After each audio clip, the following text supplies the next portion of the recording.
Welcome to the show No Instructions, where we meet with founders and interview them about starting and growing their businesses. I'm your host, Chad Ingram, 3-time founder and CEO at Distro. Distro is a platform to help businesses build teams by breaking down borders around the world. Let's go ahead and get started with today's guest and see how they built their business.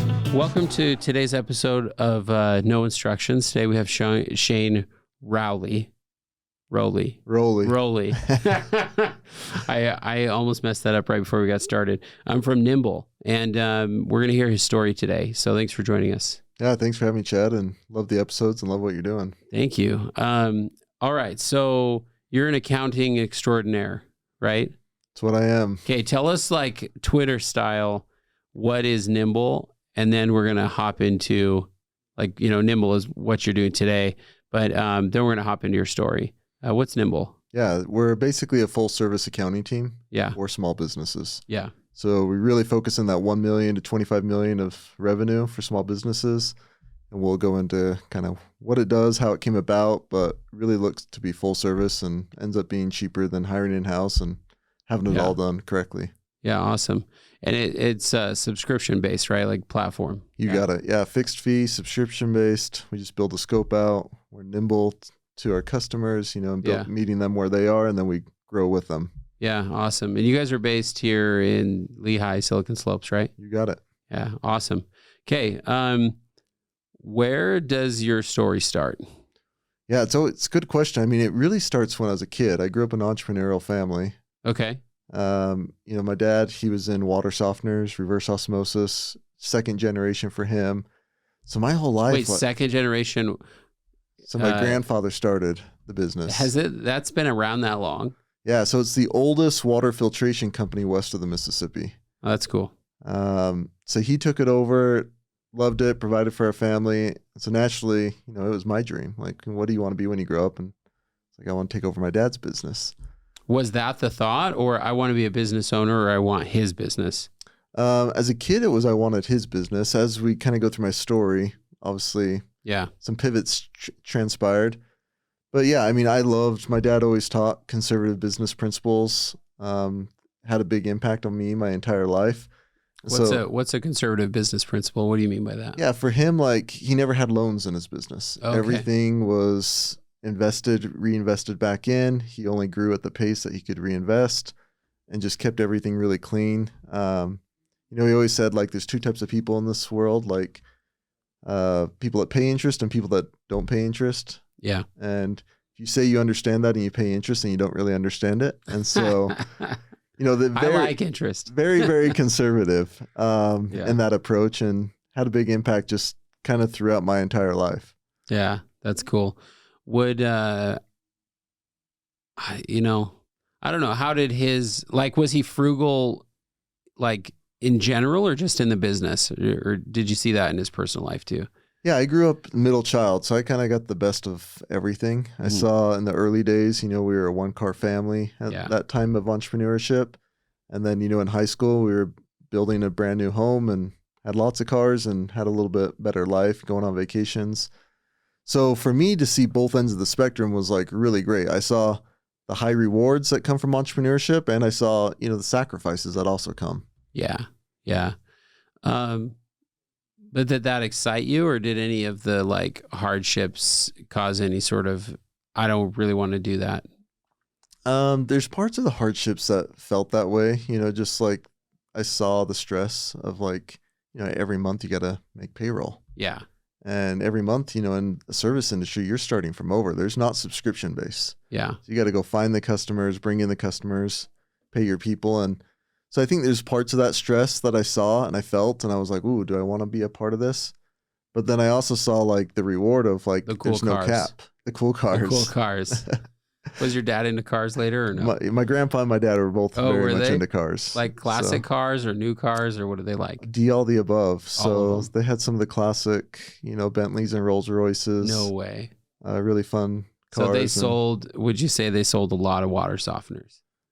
Yeah, I mean, we're focused here in the region, but yeah, they sold a lot. I mean, and their leadership throughout it always progressed as well. As a kid, my dad would load up a trailer with water softeners and go down to St. George, and he wouldn't come home until he sold them all. Wow. and then later he was, really acted in the CEO and owner role and built from there. So, was it one of those things where like you got to see it or participate a little bit as a teenager? Like, would you ever go visit him at work or anything? Yeah, it was a family business. Oh, so really? The kids all worked there. We moved away for a little bit for 3 years and came back when I was 14, and it was like full-time job. Yeah. Like when you're not in school, and then every day after school, like I was there. Where'd you guys move to? We were in Des Moines, Iowa, West Des Moines. Cool. Awesome. So Dad had some church responsibilities there for 3 years, and family moved and came back. That's awesome.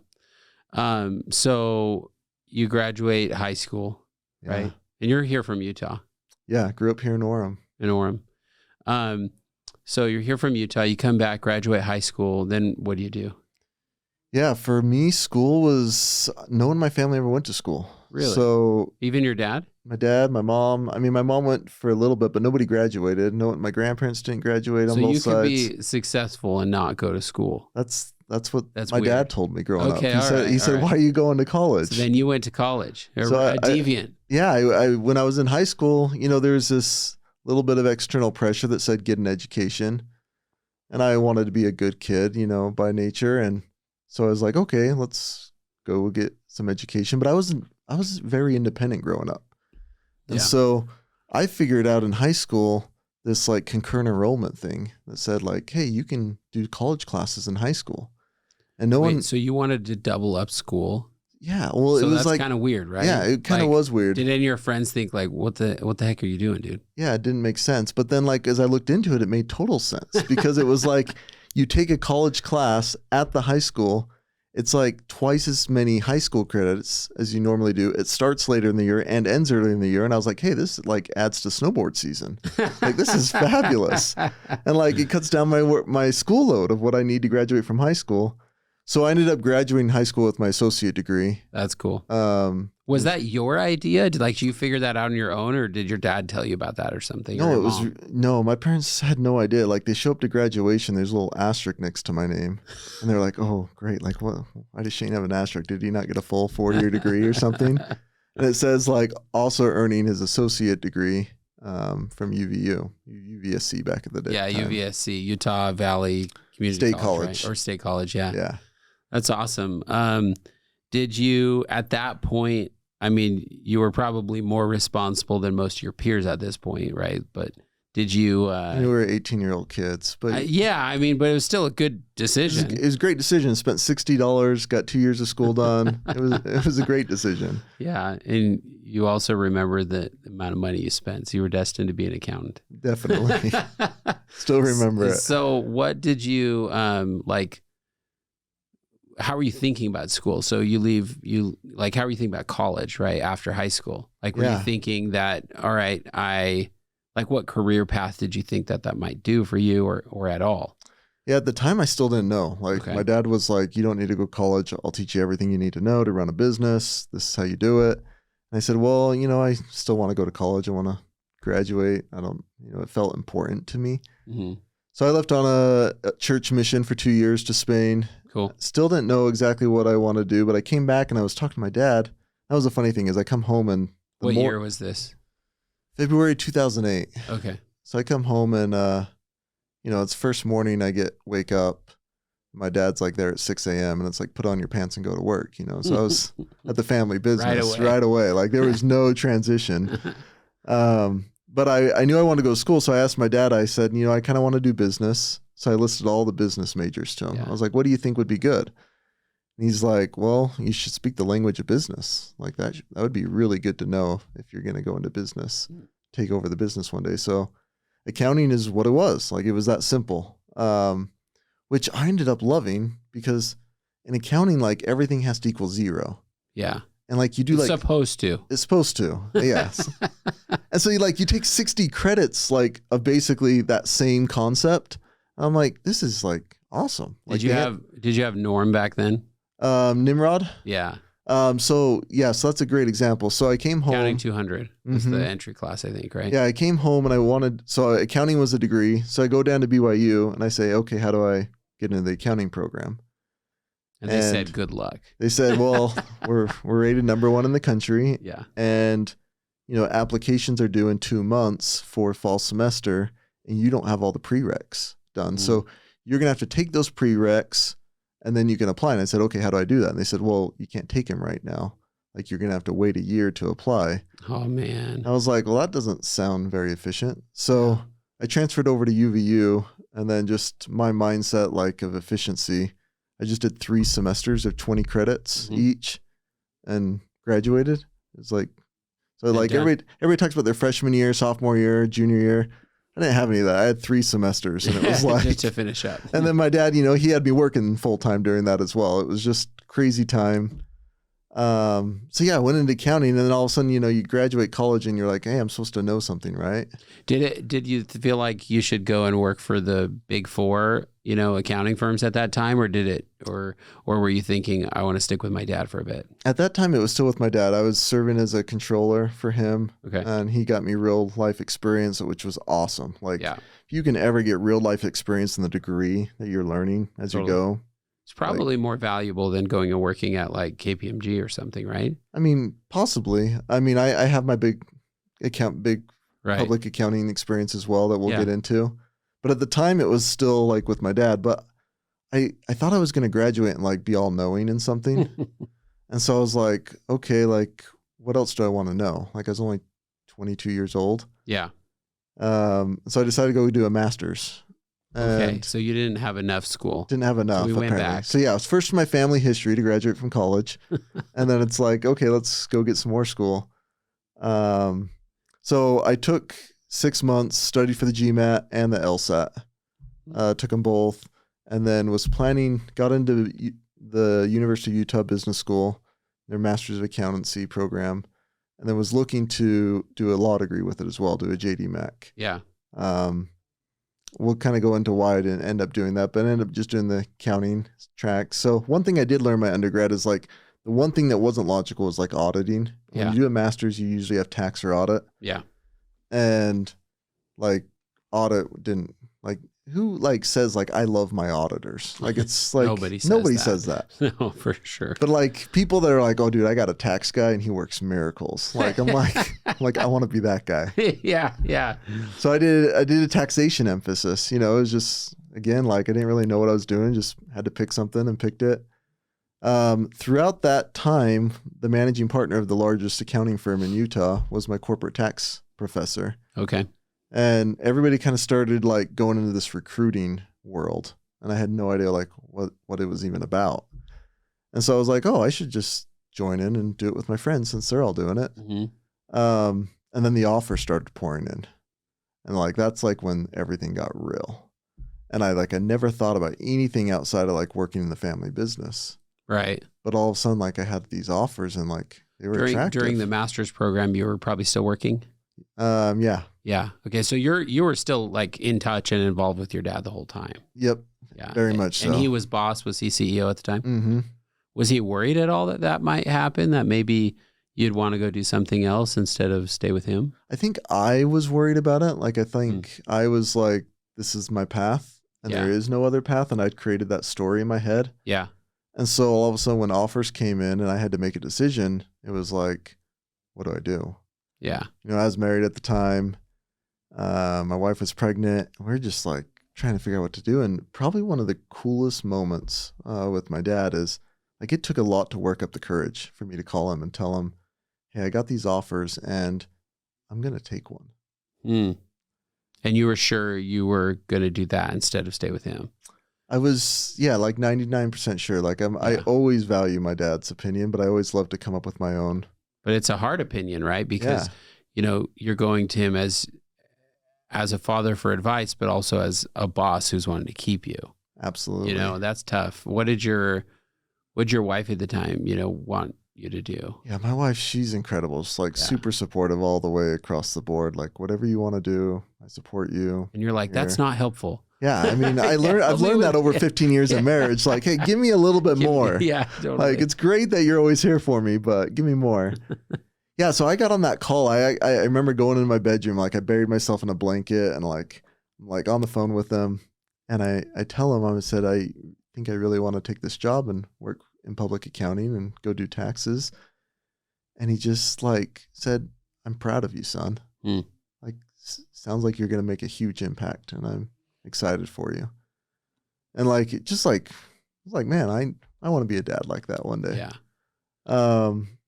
So yeah, that's kind of when my career in accounting, tax, everything started.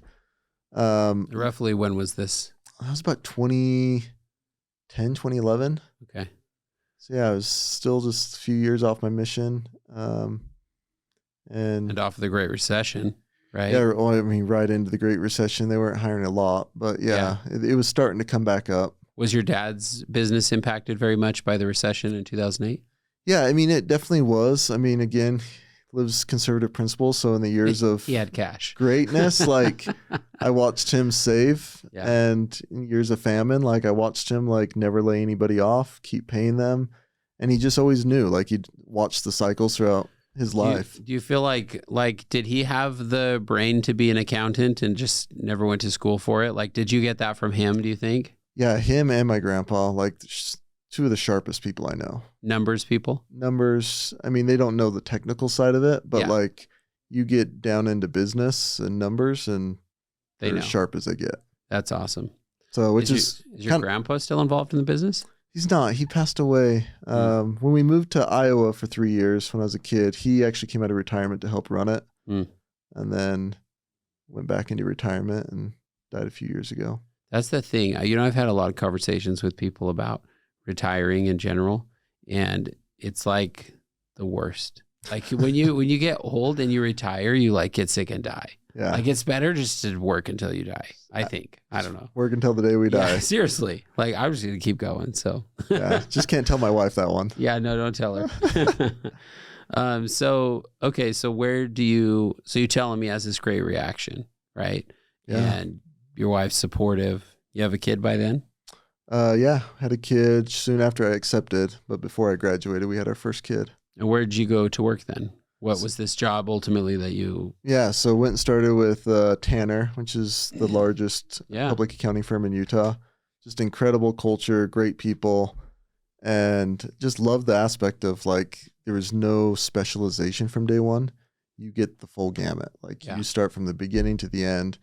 So really focused in really complex tax returns there. We basically focused on mergers and acquisitions. So all the Silicon Slopes companies. They do a lot of like R&D tax credits and stuff too. Yeah. Is big in Utah. R&D tax credits, state tax, Nexus.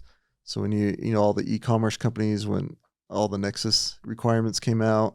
So really just got a full array of different things.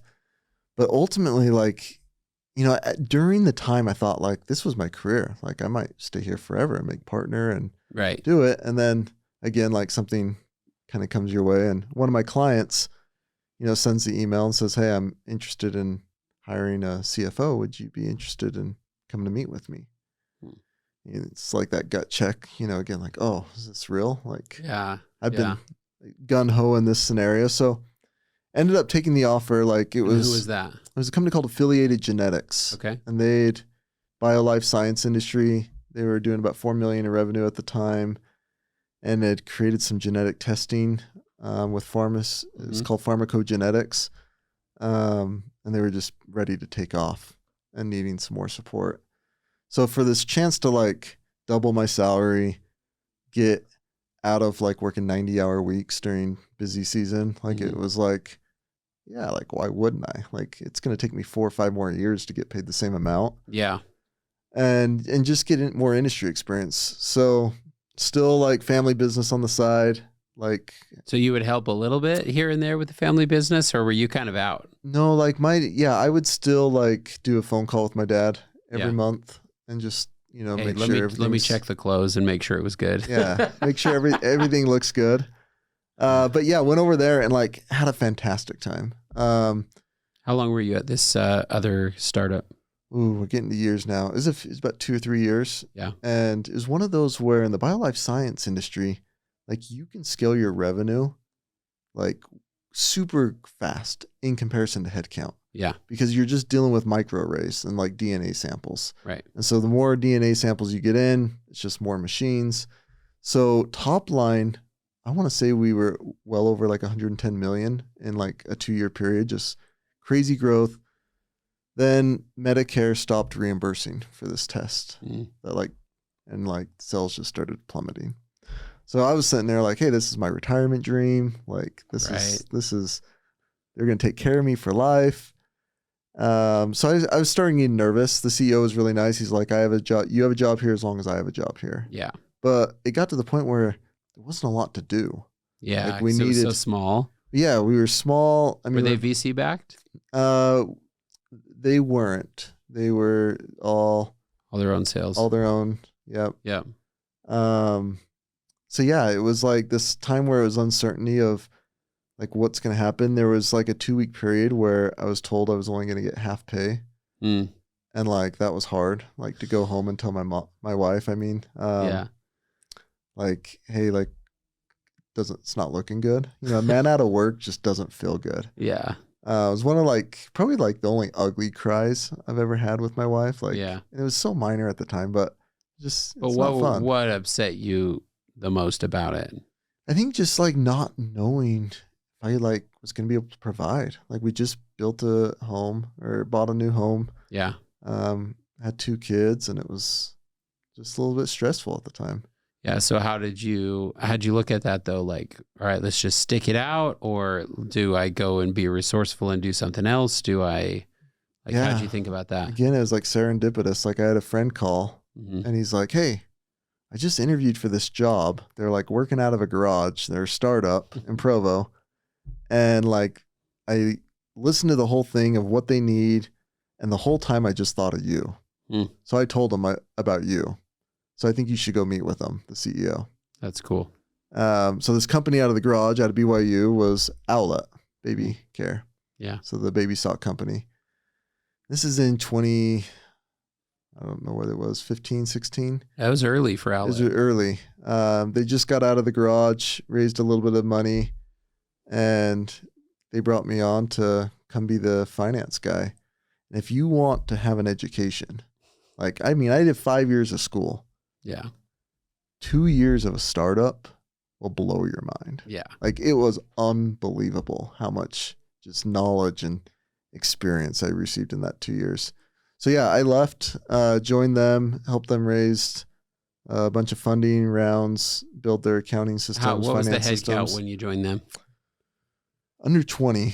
So I wasn't. And you were a controller or CFO for them, or both? Or yes. They just said, you're head of finance. Yeah, I think they started out as director of finance, and then I think my promotions happened like in emails, like depending on who we were communicating to. Yeah, probably. So all of a sudden, like it started being like VP of finance, and then about like 9 months in, it was like, here's our CFO. Yeah. And like there's no formal HR paperwork done, anything. It was just, you know, whoever we need you to be is who you were. Yeah. But yeah, it was for a little bit, I was one man show and then built out a finance team. And that was wild, wild west. So like when I ended up leaving there, I mean, within 2 years, we were over 100 people. Yeah. Obviously VC backed, marketing machine. We shared a building at the same time. With my last startup, we were on the first floor. And I think, what floor was Outlet on? Like 3rd or 4th or something? Third. Yeah, when we moved to Lehigh. Yeah, I remember that. Yeah, you guys were down on the first floor right as you walk in. Yes. Had the basketball court. Yes. And the business right above us used to complain a lot. NetDocs. Oh, NetDocs. They used to complain about us all. They'd send somebody down like every day. It felt like you hear this loud doom, doom, doom from the basketballs. And we'd get like, do you know that game Lightning where you go behind, you have to knock out the person in front of you? Absolutely. We would get like 50 people in a line and we'd be doing that for 30 minutes straight. Like they would be so upset. I don't even think I ever saw anyone play basketball in there. Yeah, it was awesome. Oh man. Yeah, well, it was only a half court and it was just like the basket was just tall enough to be cool, but just low enough so that you could like perfectly arc the ball in. So if you went a little too high, it just hit the ceiling. Okay. So it was pretty awesome. Yeah. Yeah. But I remember that building. So, Outlet went public eventually, right? Yeah, they went public 2 years ago. I wasn't there for that. Yeah. But yeah, when I was at Outlet, like I always went back to my childhood and I was like, hey, I want to be an entrepreneur. Why? it's just like what I wanted. I watched. But what about being at Outlet, or what about that time made you start to have these feelings again? Because you were on this career path for a while. Yeah, I don't think that feeling ever left me. Like I probably didn't share that. Like when I was at Tanner, when I was at Affiliated Genetics, like there's this still like drive. Like okay, when am I going to invent something? Like really, Shark Tank ruined me. I feel like watch Shark Tank and like everybody there like invented a product. Yeah. And it was like got to go sell a product and become like a B2C customer, or a business. And I wasn't an engineer. Like my brain doesn't work that way. Yeah. So it's like, okay, I'm just gonna be patient, and like the right thing will come. When it comes, like it will come. That thing was banging on your head when you were 18 years old, and it was your dad. It was so. It was already built for me, was right? Was that ever a thought though? Like, when times got tough, to maybe go back and take a role with your dad, or was that kind of a thing of the past now at this point? No, it was always there. I mean, when I left, it was a big deal. I had my brother, and at the time, 3 brother-in-laws. My little sister wasn't married yet, all working. Wow. For my dad. So it was full-blown family business. So like I was the black sheep in the family. Yeah. Like, and I was black sheep, like stopped working there and moved to Salt Lake County. Like that was like 2 no-nos. I get it. I like Utah County.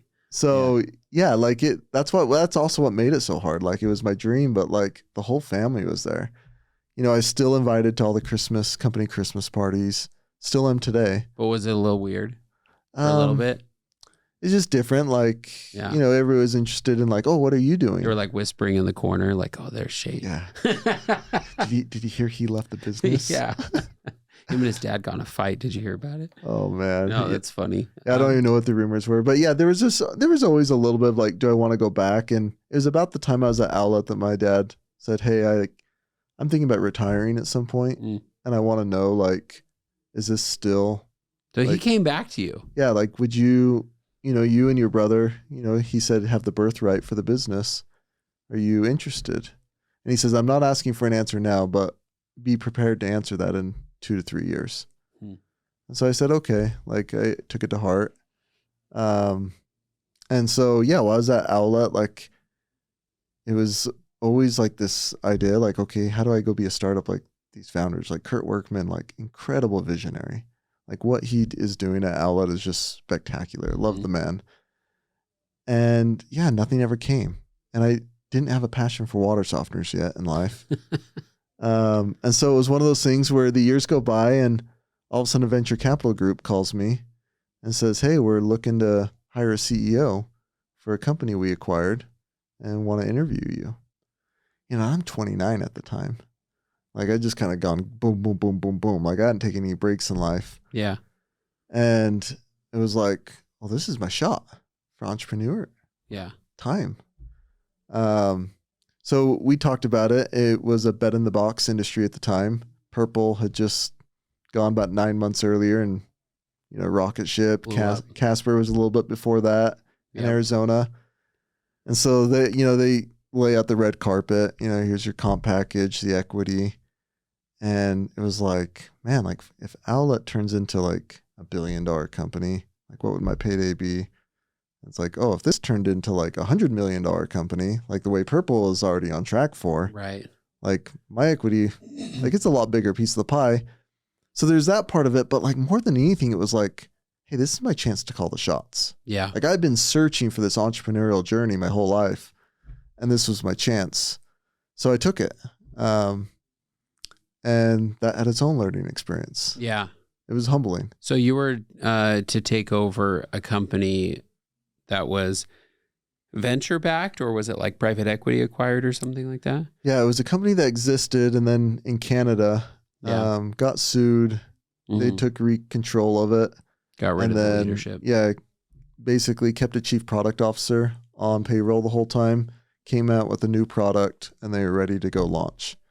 So we launched, and like we did like the whole gamut, like had millions of dollars, created the big viral video with Travis Chambers. Oh yeah, you hired them. Media, yeah. Chamber Media. That's funny. Their competitors at the time was the Harmon Brothers. Yeah, that's right. Who did Purple, I think. Yeah, they did the Purple. Yeah. So we couldn't go with them. Yeah. Screw those guys. No. Just kidding. They're nice. They're nice guys. So yeah, we did the whole thing, did the big launch, and like I thought it was like made. Like I walked in and like got this video on Facebook, Google, everything's rolling. That's what I thought. Yeah, no. So we pulled the video, pulled all the spend, like less than 4 to 6 weeks in. Wow.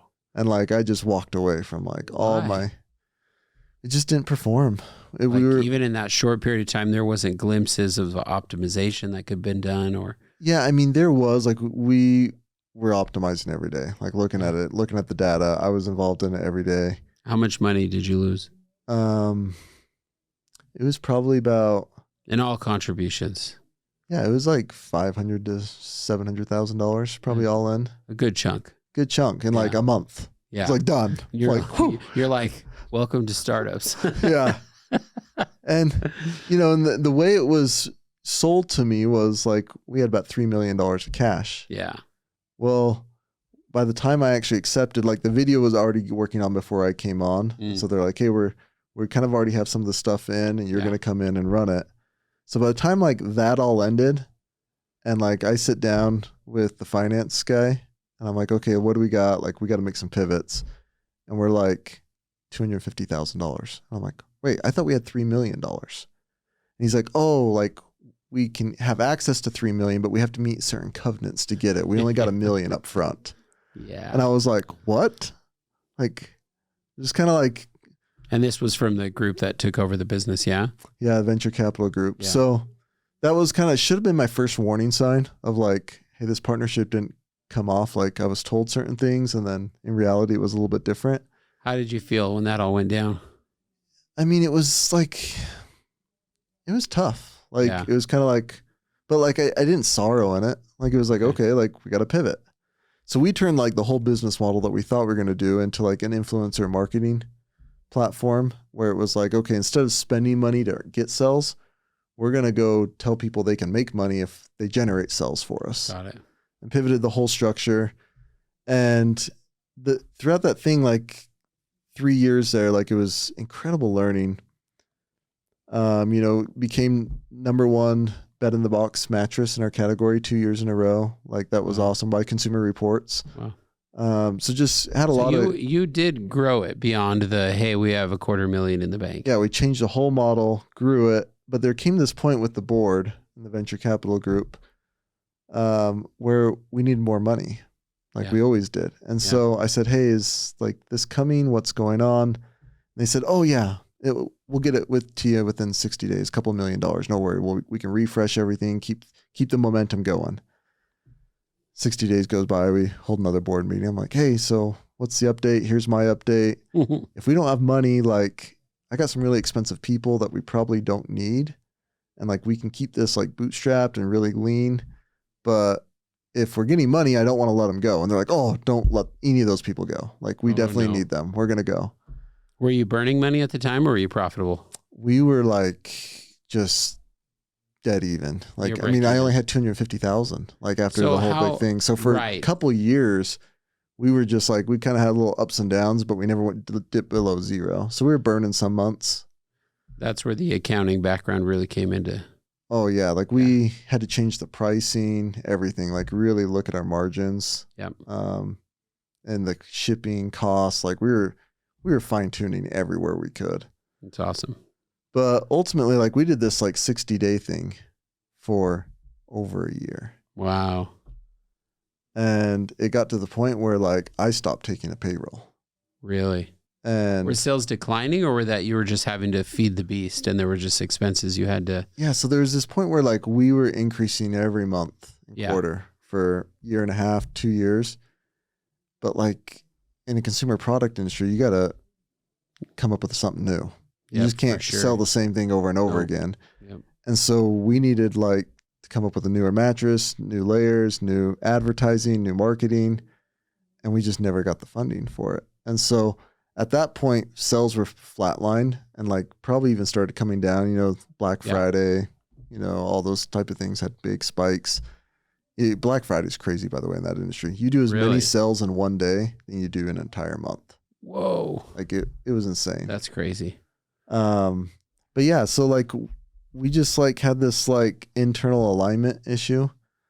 And ultimately some things happened in the business where with the board and I, like where it just basically told me like they didn't have money. There's some deeper things going on with the venture capital group fund. Yeah. With the fund that, they were, I don't want to say in trouble, but it wasn't looking great over there. And so the writing kind of was on the wall for me. What year was this roughly? This is about 2018, 2019. Okay.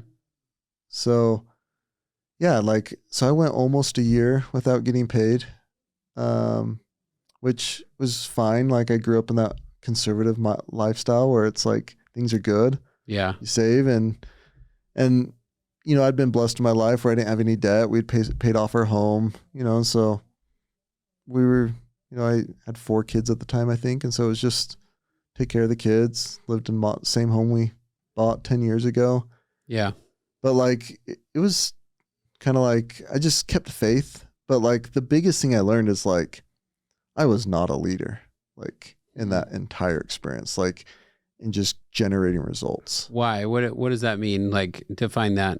How were you not a leader? Yeah. Like for me, like I need to fulfill on or attempt to fulfill on the needs of all relevant parties and to create a future that wouldn't have happened without me. And like, that's how I would define leadership. And then like, that wasn't happening. Like I was just going along.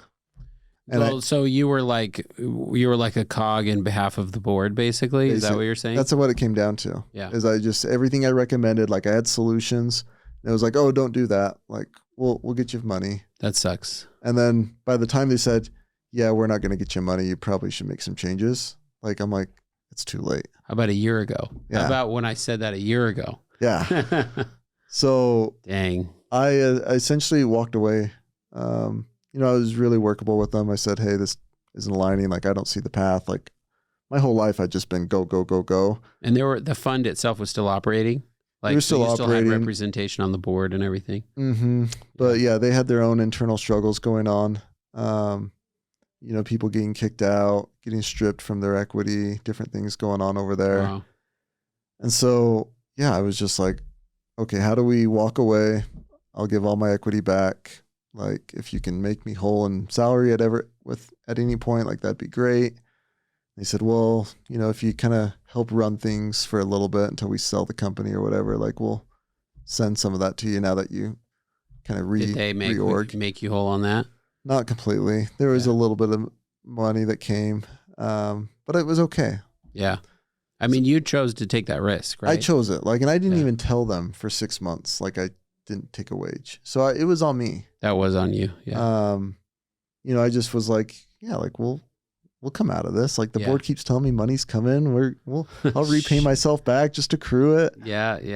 And yeah, it was hard, but we kept all the employees paid during that time, which was really important to me. So yeah, we essentially during that time, like it was like, okay, what do I do? Yeah. Like after you mean? Yeah. And like during it, like I kind of like had a transition plan. Yeah. I was like, what do I do? But so I kept going back to like Shark Tank, what's my entrepreneurial journey? What am I going to go sell? And what I learned was like, I just spent over 10 years building a brand within myself that I didn't even know I was building around like startup finance and accounting and like just all the tax knowledge around it, how to set things up, structure things correctly, the illegal side of it, the consumer side, e-commerce side. And I was getting hit up every week from friends.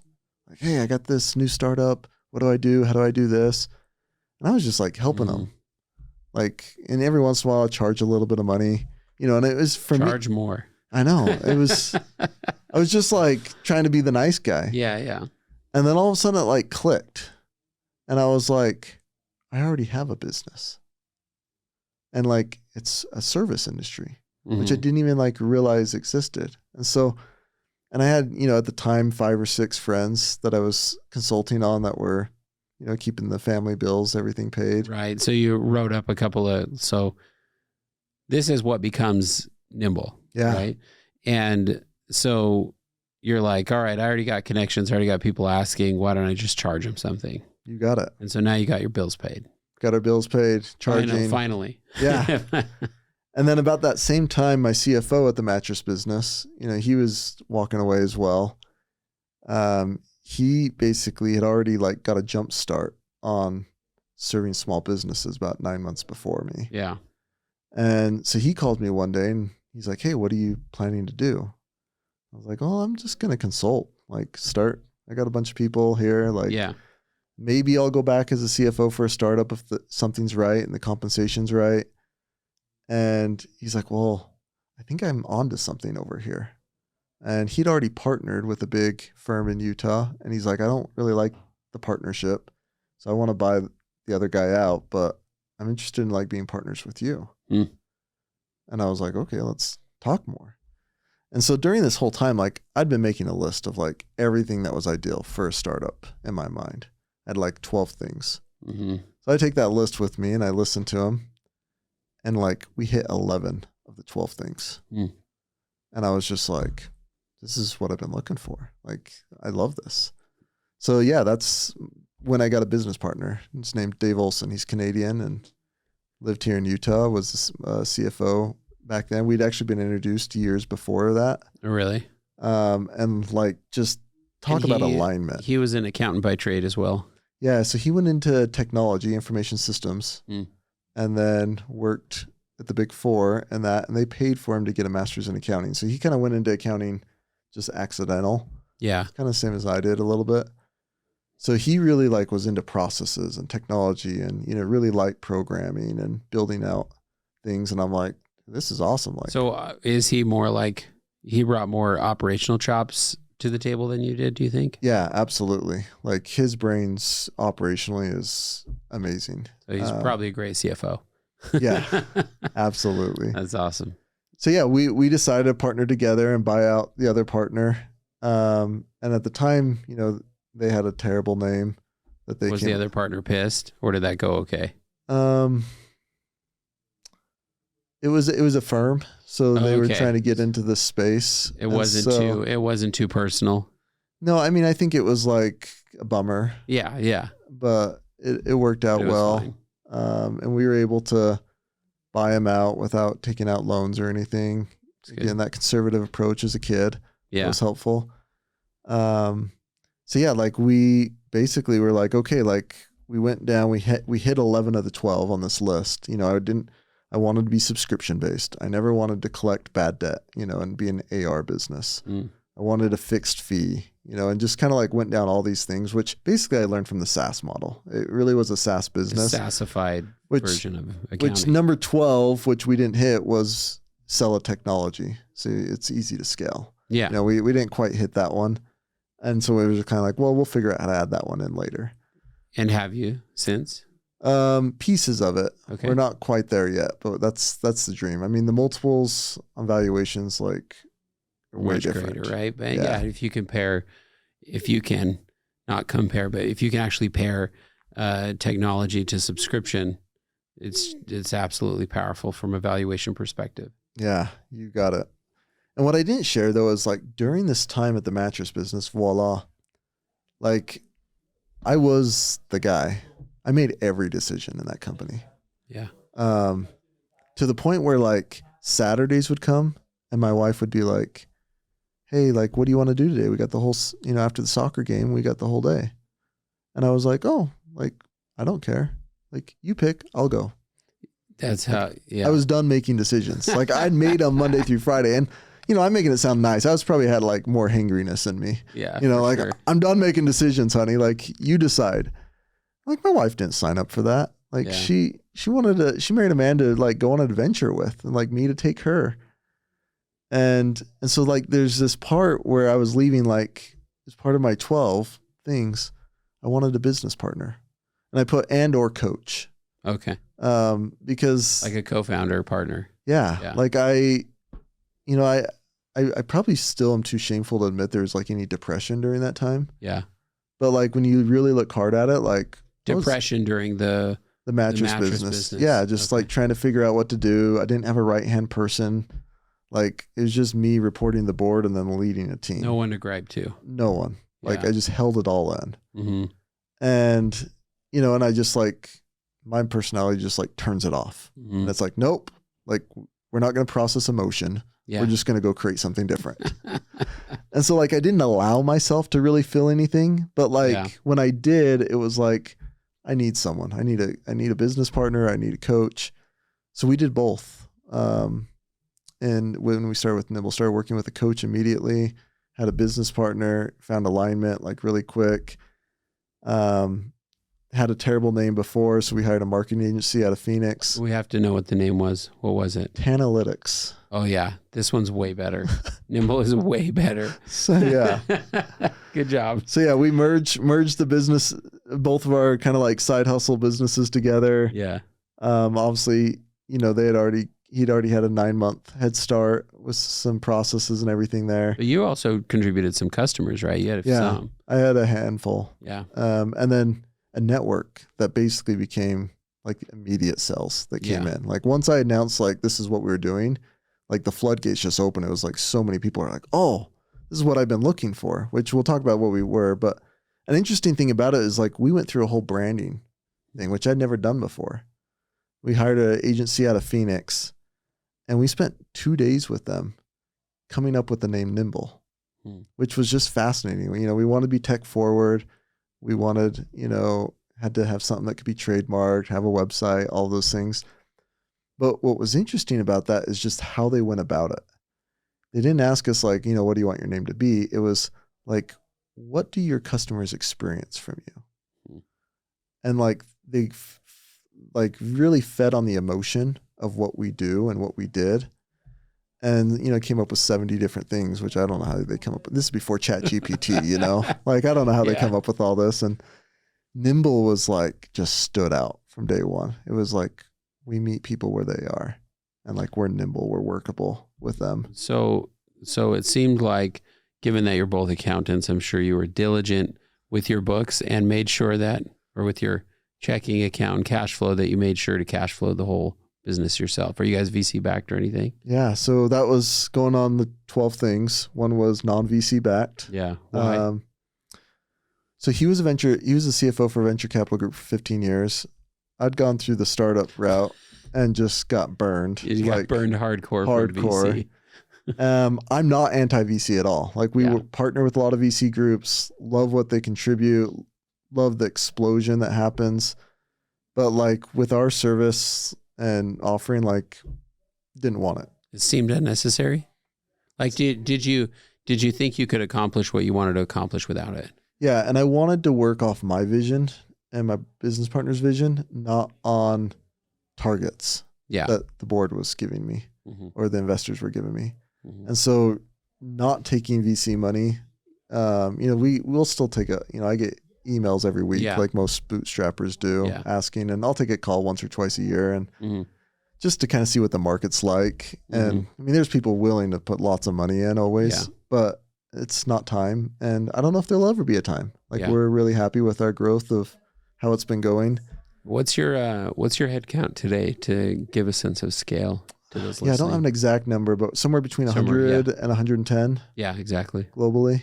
That's a lot. And another thing on that 12 steps was to not have the business be focused to us. So it's like, oh, I know this guy Shane. Let me introduce you to him. He does this. And it was like, we were going to lose capacity really quick if that happened. So that was part of the whole rebrand. It's like, hey, we want people to remember the business, Nimbl. And so that's really what it came down to. And then we knew like accounting wasn't the end all. And so like, I'm a huge fan of Richard Branson, the Virgin brand. And so it was like, hey, let's even think like 10, 20 years down the road. Like what's a business name like that could be diversified in lots of industries? Right. So yeah, it's Nimbl. But today, like in the last 5 years, it's been accounting, tax, and finance. Awesome. So yeah, like from the get-go, like my journey in Nimbl has had its own up and downs as well. Yeah. So what, as we'll wrap up here in a few minutes, but, as like what major challenges have you had with the business? I'm sure it hasn't been all easy. Yeah. There's a couple. 2023 was pretty gnarly for a lot. Yeah. A funny one is, I mean, we've been blessed to grow every year. But But right after we went through this rebrand, like 4 months later, we get a cease and desist from Nationwide Insurance and TD Ameritrade. Seriously? They're using the word Nimbl. And we're Really? like, are you serious? Like, we just spent all this money, all this time. New website just launched. And we're like, no. And we like had an attorney that was just a general business attorney represent and like look at everything. And we happened to beat both of them by 2 days and 5 days to the trademark. No way. Like that. And they were close. just having a fit about it. Like we had no idea. And so what they did is we only trademarked in a couple segments, right, which is our industry. Right. And they had trademarked in all of them. So like they got some trademarks in some other. They got in all the other. Yeah. And so they wanted to just shut everybody down. Yeah. And so we came, I don't even remember what they called it. I want to say offer and compromise, but that's an IRS tax thing. Basically where we agreed that we wouldn't go into each other's spaces and like settle that it works out okay though, for like right? $1,000, $2,000. Like I thought this was going to be like a tens of thousands. Like, do we want to fight this or do we want to rebrand again? Well, at least they were serious, right? Like it seems like they were just trying to protect their space, and definitely lawyers got a lawyer, right? Yeah, we were going against the Goliath at the time. Yeah. We were under $1 million AR at the time. What did it feel like when you got that letter? Oh, it was terrible. Like it was the sky's falling. We're going out of business. I mean, that's startup life. So it wasn't like anything different than others. It's like some client saying you got a big problem and you got to fix it. The first time I got a legal letter from somebody, I can't remember if it was actually, no, I got sued. So it was like an actual complaint. So I got served with a complaint, and I call my brother who's a lawyer, and I'm like, hey, so what do I do about this? Should I like call my, because I've had like law firms, do some work and stuff for us, but I had never litigated. And my brother had, and so I called him, and he's like, I tell him everything, and he's listening, and he says, congratulations. I said, why? Why? You freaking jerk. And he goes, well, you're important enough to be sued now. And I was like, okay. So this is part of it. Yeah, just part of it. Getting sued or something. It's just part of the experience. Oh man, it's terrible. I had somebody else tell me one time. I was sitting with a friend, and there was two friends there, and I was watching them interact. One had just gotten a letter, like a cease and desist from somebody, and it was his first business. And the other guy who had a lot more experience, he was just like, "Hey, look, like this. You have to be able to stomach this if you're going to do this. This is part of it." Yeah. Can't live without it. Nah, it's coming. 100% chance. Yeah. Yeah. So that was a fun little challenge. Another one is like when we first started, we really like focused hard on trying to be like a tech company. Yeah. And it wasn't what our customers wanted. And like, so like a big thing I learned is just staying so close to your customers. So what we tried to do was basically say, hey, like, tell us what the scope is and what the outcomes are. And then don't talk to us. Like we're going to just do it and we're going to perform on that. And there's not going to be a relationship. And we saw some like other people in the industry start coming out doing something similar. And so we thought like, hey, this is what the VC backed companies are doing. Like this is the way to get the valuations. This is the way to make it really simple. And we learned pretty quick, like this is a relationship business. Yeah. People don't want accounting, taxes, finance, models, analysis, all of that, just like given to them. What's funny is I've had to learn that myself with Distro, because Distro is very much like it's a platform where technically our customers can go self-serve and they could get their value, but they're like the value that they're going after is so particular and important that they want help. And they don't want to be left alone. Like they really want their handheld, and there's some service component to it. And then I have another friend that started a company in the banking industry, and they have a platform, full technology. And I just kept talking to him about different features and ads that he can put in the, additive features in the product. And he talked about how like trying to create a product that is like full self-serve for his segment and his customer made no sense. Yeah. Like they will use the product, but they will call Greg or Sarah when they need something now. And it makes a ton of sense. Yeah.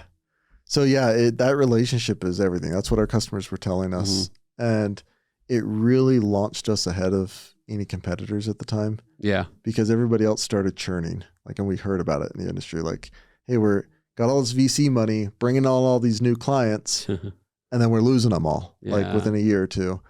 And we just like steadily marched. You know, we had some churn and we learned, and luckily had some really workable, great customers that like went with us. But yeah, like, so our whole pivot now is like, we don't want, a client should never like want to build a business without Nimbl.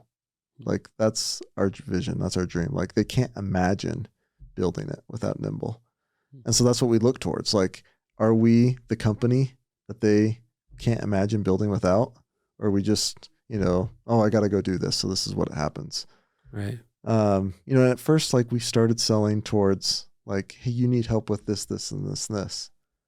That's what they said they needed.